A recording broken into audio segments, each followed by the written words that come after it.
Hello and welcome to another session of Open House here at Community Media, South Central Pennsylvania. I am Frank Kozak, the president of Adams County Trout Unlimited, and I am thrilled today to have with us Julia Chain from the South Mountain Partnership. Julie's been there for 5 years now. Mm-hmm. The organization has existed for some 20 years. 20 years, yeah. Mm-hmm. Yep. So just to start off, Julie, what is the airspeed velocity of an African swallow? That is not in my wheelhouse. We joke sometimes at the partnership that we know someone who knows the answer. So I feel like I know a bird person who could answer that for you, but it's not me. Oh, okay. But I know someone, which right. That'll come up throughout we know people. 24 miles an hour. Okay, Just great. Unladen, Yes. level flight. Okay. Perfect. All right, let's turn to something a little more serious and pertinent. The South Mountain Partnership. I'm curious to know about what you do, how you do it, all your partners, what you accomplish. So for starters off, for those of you that don't know about the South Mountain Partnership, how do you introduce the organization? Yeah, we're a really interesting blend of traditional and non-traditional functioning, and we work with a lot of different partners. So that'll come up a lot today as we talk. But a conservation network we view as a lot of people coming together because they love a shared place. So for us, our two leaders of the Conservation Network are the Appalachian Trail Conservancy, who I work for. We're a nonprofit who are really dedicated to this landscape. The Appalachian Trail runs right through the South Mountain, through the Michaud State Forest, the heart of our region. But our other really big partner in launching our network is DCNR, the Pennsylvania Department for Conservation and Natural Resources. They have designated conservation landscapes across the state. So there's 8 total. We're just one of 8. For example, if you've heard of Pennsylvania Wilds or the Kittatinny Ridge, those are also conservation landscapes. So thanks to their designation, we work in a public-private partnership between DCNR and the Appalachian Trail Conservancy. So we compete for funding on a yearly basis, and thankful to the support of the conservation landscapes to operate our program, and then we bring all of our local partners in to that dynamic. Okay. And again, what did you call the 8 different? Conservation landscapes. And how did you meet the criteria to be selected for that, say, elite group? It's a great question because they're not totally statewide. They're kind of speckled along the states. So what is in the secret sauce of a conservation landscape is a core of public land. So for us, that's the Michaud State Forest. And then really high ecological value, which we know that we have here in the South Mountain. We're a really high ecologically important region because not just of the confluence of our mountains, but also we're a migration highway. We've got incredible trout streams that you know a lot about. There's a lot about us that's worth protecting. And then the last part of that sauce is the local people who really care. So way back when we got started 20 years ago, there were conservation groups working in the region that wanted to take an active role. So that is kind of the criteria that puts a conservation landscape together. All right, now imagine you're a resident, long-term life resident. It's got to be very like a passion for you. Yeah, absolutely. We're a 4-county region. The South Mountain Conservation Landscape is in Adams, Cumberland, Franklin, and York. Unfortunately, I've lived not in Adams. I've lived in Cumberland, Franklin, and York County. Oh. So I need to get out here to Adams County and spend a little bit more, or at least have a long-term residence here to make it all the way around the region. But I currently live in northern York County. But grew up on a hog farm, actually, first off. Interesting. Yeah. And as an aside, you are a farmer, I guess you could say that? Yeah. A farmer? Yes, yeah. So digression, but tell us a little about your Well, I think it's a confluence of personal passion and what I do for work. It's fun to spend time in the evening putting those best management practices into play. We do rotational grazing and do everything we can to have a very regenerative agriculture approach at home. Okay. So I sometimes bring some of that to work, and other times it's a nice unplugging escape too. Yeah, sure, okay. Well, the partnership, 40 partners. Tell us about your partners and how do you manage or interact, coordinate, communicate, all that with 40 different partners? Yeah, and so we often talk that we work at the rate of partnership, which can be slow because we want to bring everyone along and we want our work to be informed at the grassroots level. So the formation of the South Mountain Partnership is that we are committee-based. We have committees that take our general sort of strategic operation, our leadership committee, kind of like a board in a more traditional setting. But then we also have committees that stand up our programs, our grants, our events, our communications, and then we bring out ad hoc committees when needed. We stood up a solar work group a couple years ago. I think large-scale solar, I'm sure you can remember in Adams County, came to be a real pressing issue. So we got a working group together of those partners and got a model ordinance and some different resources put together through that collaboration. Our partners are a real wide variety of types of organizations. We really value the relationships we have with each of our counties. Their planning departments are core partners of ours, so each of the 4 counties serve on our leadership and some of our other committees as well. But then we have all kinds of interesting and non-traditional partners, folks like the Adams County Trout Unlimited. Anyone can be a partner where it's completely open. There's no cost to be a partner. By being a partner, we work, we sort of agree to work towards the similar goals of protecting and preserving the South Mountain region. We promote events and activities that our partners are having. We meet a lot of new partners through our grant programs as well and supporting conservation on the landscape. We have private business owners, photographers, all kinds of partners that come together and support us. Okay. Key question, how do you manage all that? Well, and you run a farm. Yeah, so it's not me alone. So the South Mountain team consists of our director, Katie Hess. Yep. And she couldn't be here with us today, but she's a really key member and has celebrated 10 years working at the partnership. So we have a really deep appreciation and love. And then DCNR also helps support our initiative. We have an internal lead from DCNR. His name's Tyler Semder, and he brings a lot of capacity to our initiative. We communicate with our partners a lot via email. These days the computer is a great way to get people together, or quick Zoom calls. But we also really try to meet and spend time together to deepen those relationships. So you're on the road quite a bit, it sounds like, then? Yeah, we try to get around the region as much as possible. I said I lived in northern New York, so going to Waynesboro would be kind of like the opposite axis of the region for me, but it's fun to get But it still seems like a lot for 3 people. And that's, do you have volunteers that pitch in? Yeah, so those committee members are all volunteer, and they really strongly help us steer the ship of the partnership. So for example, our program committee helps our events and our grants. So we offer a mini grant program called the Community Impact Grant.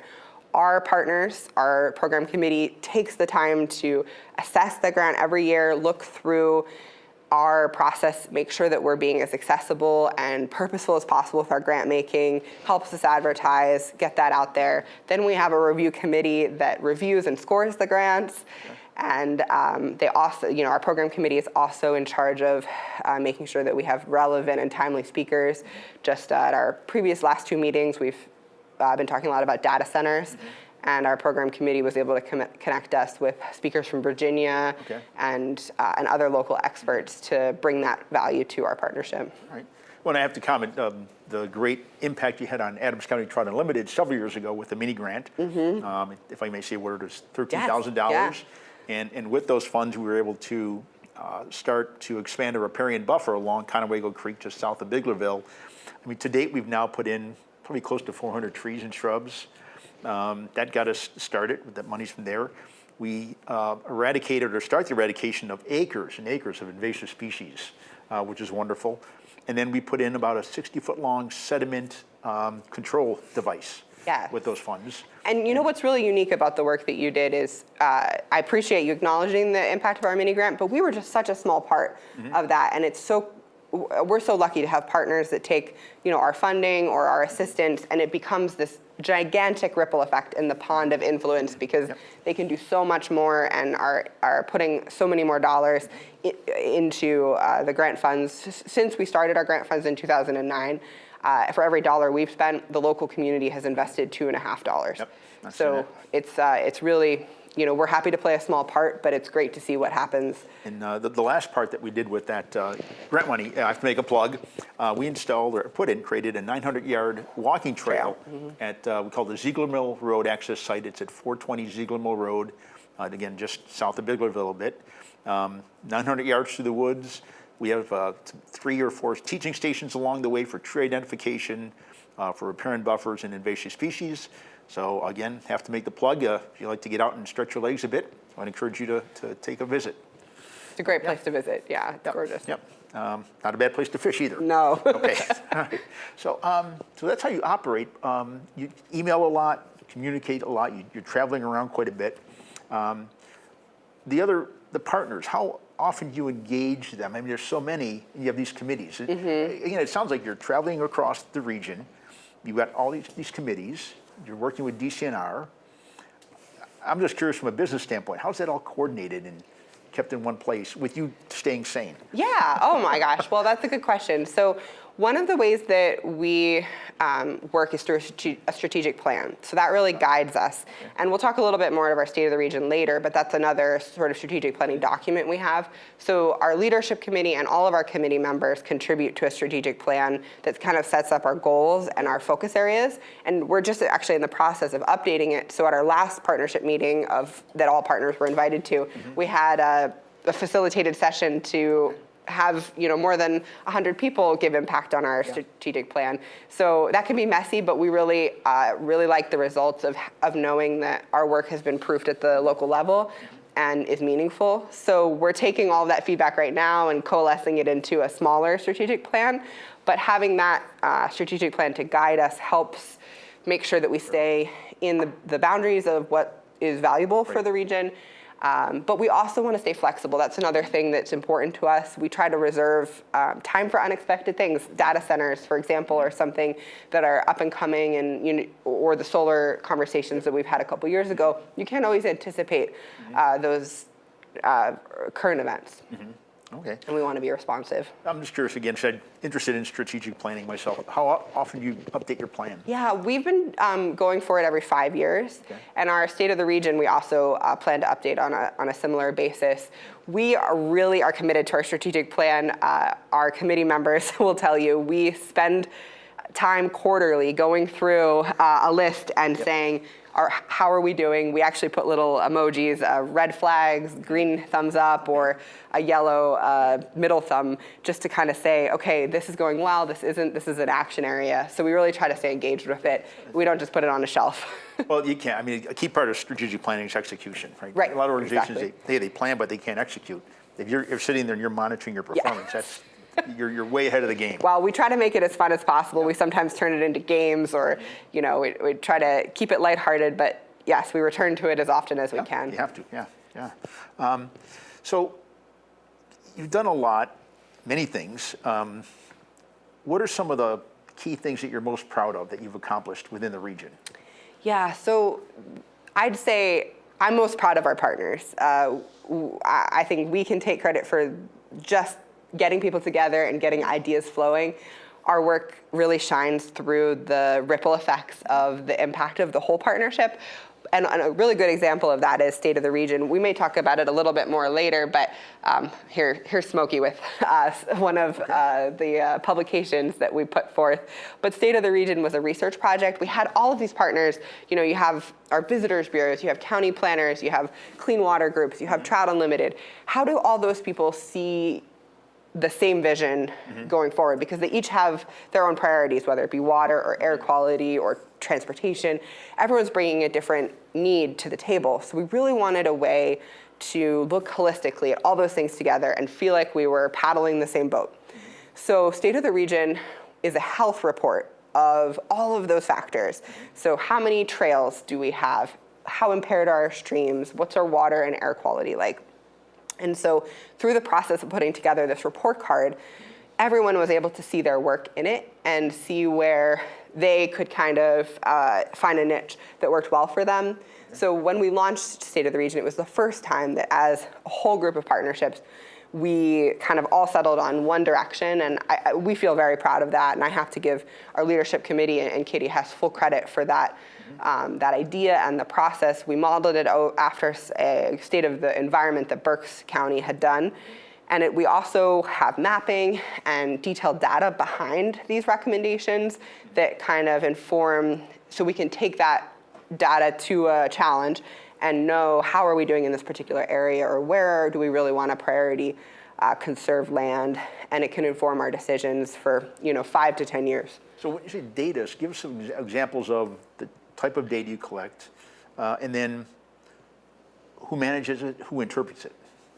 So we are planning to update the data at every 5 years, but just collecting the data, we learned a lot. We learned that our data was out of date in a lot of ways. For example, the Natural Heritage Inventory is a behind-the-scenes mapping system that figures endangered species of plants and animals and then uses that survey data to inform things like DEP permits. Okay. So when we were going through the research for State of the Region, we discovered that that data was more than 20 years old. And as you can imagine, 20-year-old data on where a bog turtle might live could be... It might have moved. Yes, exactly, it might have moved. And so we were really stunned to find that there were these opportunities to update our data. So one of our first implementation projects of State of the Region was working, all 4 counties contributed financially, as did we and DCNR, and we were able to fund a full update of our whole 4-county region to the Natural Heritage Inventory, which means that those permits and that planning data is now going to be up to date. And we worked with the Western Pennsylvania Conservancy on that. So that's an example of some of the data that we uncovered.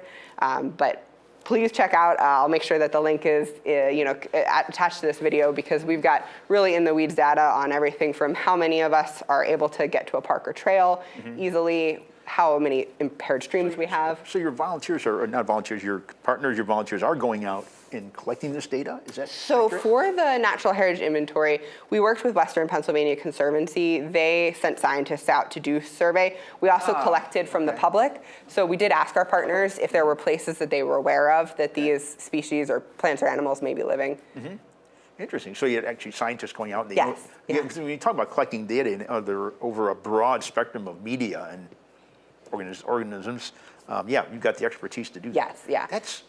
I'm just dumbfounded by that type of partnership relationship with that expertise. Well, it goes back to your hummingbird question. I don't know. I don't know the Somebody hummingbird, would. but I know someone who does. Yeah, and too, again, I mentioned the passion you have, but then the people that are contributing to this have to have this similar passion for the region. Yeah. We sometimes joke, we have a little support group. We call it the topophiliac support group. Topophilia is the love of a place, kind of suffering from loving a place so much. So we have a little happy hour where we invite our partners to come hang out. Can I be a partner? Yes, absolutely, okay. yes. Right. Yeah, our next one is, I think we're going to meet up at Big Hill. So it's a good time, and we do recognize that we all really do love, the passion is a double-edged sword. It can, it propels us forward, and then it can also wear you down. So we do our best to have some positive, support for each other that way too. And then moving on to the funding master, you mentioned funding. What are your sources of funding? Yeah, so we compete yearly for funds from DCNR, Pennsylvania DCNR, through their C2P2 grant program. So each year we put together an application that talks about what we'd like to do for the year. Part of that funding we use to re-grant into the community through our community impact or mini grants. Okay. So are there any other sources, or is it really you're really dealing with DCNR and Yeah, their that's our ability to core. fund you? It's our core source of funding, but we are in the process of diversifying, so we have other sources as well, but that's our strongest. Okay. We, for example, started fundraising in the community, and we're able to fund private money grants called Flex Grants, which is great because bigger grants, they come with, I'm sure you've administered our grants, and I'm sure others that come with a lot of strings. Yep. So we have these Flex Grants that are $1,000 to $2,000. Anyone can apply. There's no match. You don't have to be a formal organization. It's an easy application. We really want to be accessible to the community. That is key, because recognize that I've been burdened with, not burdened, but you get grants and there's all this paperwork that you have to do. Yes. So we are trying our best to diversify our funding and bring new funding to the region too. Yep. And were you at the spree, participating in the Adams County spree? We did not, but I've heard our partners between you and then also the Land Conservancy of Adams County, I think, participates in that. It's been wonderful for us as a fundraiser. So Yeah. I would encourage you to look at that as well. Yeah. So the population out there. A couple of questions. What do they see that you're doing? What are they going to see, recognize, say, oh, well, that's maybe because of the Salt Partnership? Well, one of the places that I often see our work is hiking or walking at sites, and if there is an interpretive sign, they're, maybe 5 out of 10 times our logo is on the bottom, having funded that interpretive sign. So I always love being out in the community and finding something that we funded in a previous project. It's always a fun discovery. But that would be a physical manifestation of our work. But what I hope that you will see is just a cohesive interest in trails, spending time outside, and there being an investment in the region. We really love and care about this place. The other thing that we want to do is brand. Our home is special, and we know that we're facing change. We know that development and other pressures are coming at us, and so our goal is to protect and preserve the things that you love about about this shared home we have. Okay. So when you see, maybe it's the thing you drive by every day on your way to work or get coffee, that particular farm field that you really care about, that's all part of the South Mountain region. Okay. So it's touching everyone in the region in many ways that they don't know. Yes, So right. and that's a key reason you're here today, to kind of get that message out. Yes. Okay. And we get a little stuck sometimes in our silo, so this is a great opportunity to talk about our work. Okay. If people are interested in participating, pitching in, how do they go about doing that? Yeah, so there's a lot of ways to get involved. So it kind of depends on your interest. If you like getting your hands dirty and getting out on the trail or, planting something, we really encourage connection with our partners. On our website, we have a partner directory. So if you can kind of figure out what you're interested in, if say you like fishing in Adams County, we know a guy that we'd like to introduce you to. But if you're interested in some of that more strategic planning and participating in committees and helping the behind the scenes aspect, we love to have new volunteers on our committees. They're fun. We invest in spending time together and enjoying one another in addition to getting the heavy work done. So come volunteer with us, come to one of our events. That's another great way to get involved with us. Each year we host 3 regional events, and those have timely and interesting speakers, great food from the region. We try to be in local places that embody the spirit of the area. So our next big event is October 2nd. It's going to be here in Adams County. Okay. We haven't quite settled on our location, but that'll be our Power of the Partnership. We're celebrating 20 years as a partnership, so we're excited to get together and have an extra special gathering. Okay. Okay. And I'm not sure if it came up on here, but your website address? Yeah, it's the southmountainpartnership.org or southmountainpartnership.org. Pretty straightforward? Yeah, pretty straightforward, and maybe we can make sure it's linked in the bottom of this video when it's published. Do you want to show some of these videos? Yeah, absolutely. We just have some of the beautiful South Mountain region here. This is in Pine Grove Furnace State Park in Cumberland County. I think I fished there. Yeah. This is a walking tour that we were on there. Yeah, here's some more Pine Grove. This view might look familiar. Just a couple miles from here, coming through Adams County in the Fruit Belt. It's gorgeous. Yeah, gorgeous. Yeah, folks walking and enjoying their time. But there's some little fish for you. Those are a little too small. Yeah. And then here you can kind of see the breadth of our partners. Okay. When we have meetings, we're usually at between 80 and 130 people, and just lovely folks who really care a lot about this work and are all doing great things. Great. Yep. And I commend you and Katie, the head of this. And again, I should emphasize that getting your hands all around this has got to be a challenge, but you've done it. Very nice. Well, we like I said, it's not alone. We love to work in the partnership method, and it really causes all of us to have to be creative and work in new ways and be flexible and find out sort of the best way to slice the pie when there isn't a lot of time or capacity all the time. Yep. So looking ahead, maybe 5 years down the road, where do you see the organization? Yeah, so the state of the region that I was telling you about, we left that project with some recommendations. Some of them were easy to implement right away, like that we needed to update the natural heritage inventory data. We were sort of able to do that and check that off the list. But there's some bigger, more audacious goals on that list that are going to really propel us 5 and 10 years into the future. One of the ones that we're working on now is a regional trail coalition.